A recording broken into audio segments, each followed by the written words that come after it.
Você comenta, você disse então que esse conceito político liberdade ele é dependente da existência do livre-arbítrio. E, de fato, existem muitas pessoas que não só não acreditam no livre-arbítrio, mas elas não acreditam em praticamente nada. Elas vivem num estado de constante dúvida e questionamento, né? Tentando desmentir as coisas. Essa linha de pensamento, ela tem, vamos dizer, ramos, né? Que inclusive são adotados por alguns pensadores liberais, como Hayek, que não deixa de ser também um cético. Mas, então, falando disso, o que seria o ceticismo, então? O ceticismo é racional? Nós pensamos ceticismo, né, o indivíduo cético, né, skeptical, como um indivíduo que é a favor da razão, né, a favor da ciência, que ele questiona, né, ele tem as suas dúvidas, eu tenho as minhas dúvidas sobre isso, eu não aceito qualquer coisa só porque alguém disse, né, eu tenho as minhas dúvidas. Então, essa é a forma que a palavra, ela normalmente é entendida hoje. Então, normalmente, se uma pessoa diz, eu sou um cético, eu sou cético com relação a isso, é isso que ela quer dizer. Então, ela tenta passar uma conotação positiva, quando a pessoa se denomina como cético. Mas, ceticismo é uma corrente filosófica, como muitos dos termos de hoje, e que vem, em parte, talvez o seu grande divulgador tenha sido o Hume, né, o David Hume.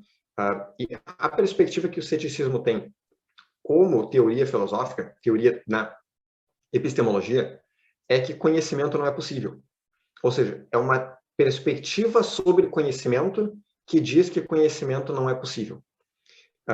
Um outro modo de pensar isso o ceticismo nega que a pessoa possa ter certeza.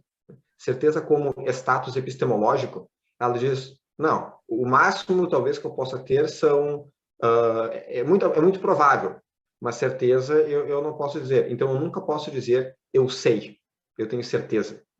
E, normalmente, isso se manifesta quando nós vemos tendências de pessoas céticas. É que céticas, no termo técnico da palavra, no termo correto, o termo filosófico da palavra, nós vemos isso com qualquer coisa que eu digo para a pessoa, qualquer afirmação que eu faça, a pessoa sempre diz, mas e se tal coisa?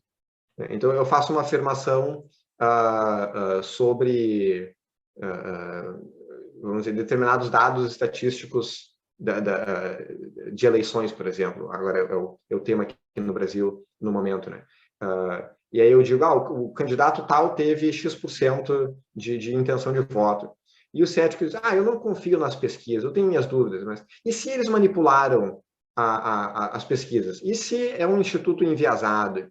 E se, de repente, eles só perguntaram para pessoas que eles sabiam que mais ou menos iam ter tal perspectiva, né?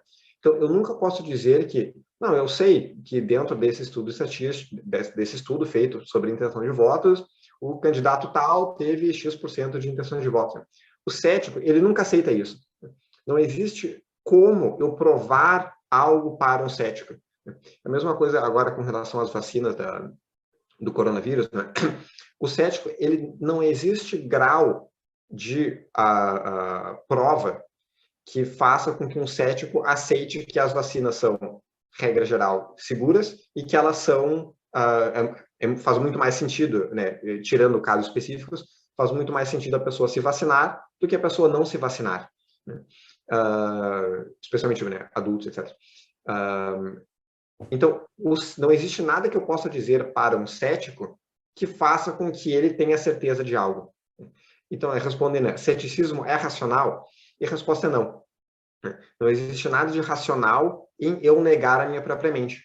Né? Porque a consequência, o resultado dessa perspectiva é que eu estou dizendo que eu sou incapaz de saber. Né? E é por isso que ceticismo, muitas vezes, ele é atrelado, né? Ele é associado ao agnosticismo, que a gente comentou num vídeo anterior. Agora, é importante fazer essa distinção entre ceticismo como um termo técnico dentro da filosofia e o modo que a palavra é utilizada, né? Então, assim, existe o Arthur Duval, né, que hoje é deputado em São Paulo, uma das frases chavão que ele tem é: vamos questionar tudo. E isso dá uma certa impressão do questionador sistemático. E eu até já ouvi dizer, já ouvi compararem essa frase de vamos questionar tudo com a frase da Ayn Rand de verifique suas premissas. E é importante esclarecer essas duas perspectivas. A noção de vamos questionar tudo é uma perspectiva cética, no sentido filosófico. Em parte, existe uma boa motivação de questionar as coisas, né? Então, não é que questionar seja ruim, mas a noção de vamos questionar tudo, o que isso significa, né? Então, eu vou questionar as conclusões que eu já fiz, as coisas que eu disse, eu tenho certeza, eu vou continuar questionando, eu vou questionar que a existência existe, eu vou questionar que A é A, o que realmente significa dizer vamos questionar tudo.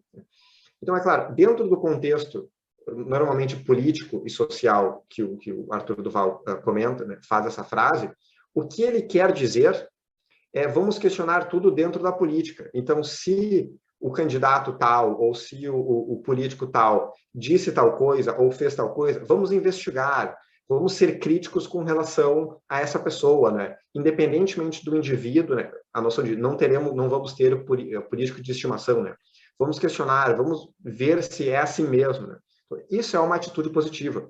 Mas o modo que a coisa é fraseada, digamos assim, o modo que a frase é formada, me leva a crer que existe ali uma forte perspectiva cética. E ele como indivíduo, não querendo tornar essa questão com relação a ele como indivíduo, mas provavelmente ele tem ali os seus traços céticos.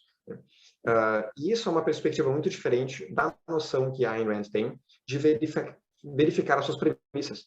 Então, quando eu digo para check your premises, verifique as suas premissas, o que eu estou dizendo é, se eu desenvolvi determinada linha de raciocínio e eu percebi que talvez alguma coisa ali não esteja batendo certo, talvez eu esteja, o meu raciocínio não está funcionando, ele não está dando certo, ele não está sendo prático, eu não estou conseguindo elaborar, desenvolver, etc.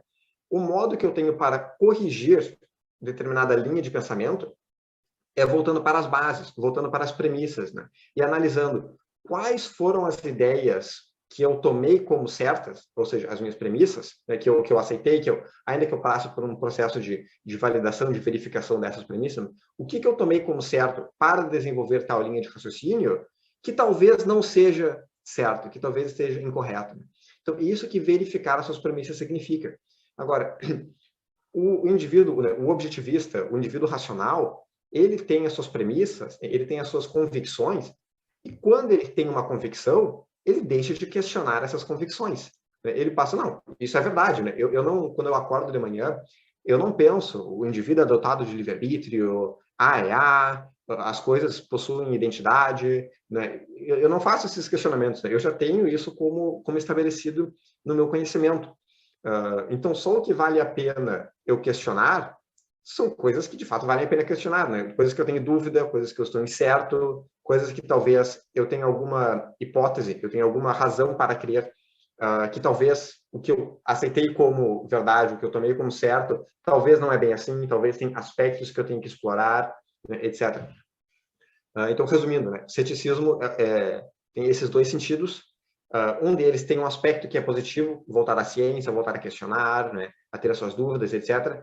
Mas não é isso que ceticismo de fato significa. Isso é simplesmente ser racional. Eu estou usando a minha razão, eu estou fazendo perguntas, eu estou tentando entender como o mundo funciona. Então, eu não preciso ter uma outra palavra, sendo que eu já tenho o conceito de razão, né, de racional. E esse outro sentido, que é o termo filosófico, né, como teoria epistemológica, que diz que conhecimento é impossível. Exatamente. É estranho ter uma teoria epistemológica que parte justamente do princípio de que o conhecimento é impossível, né? Que a busca desse conhecimento, das certezas, né? Das verdades, ela é uma perda de tempo, na verdade, né? Enfim, nessa questão.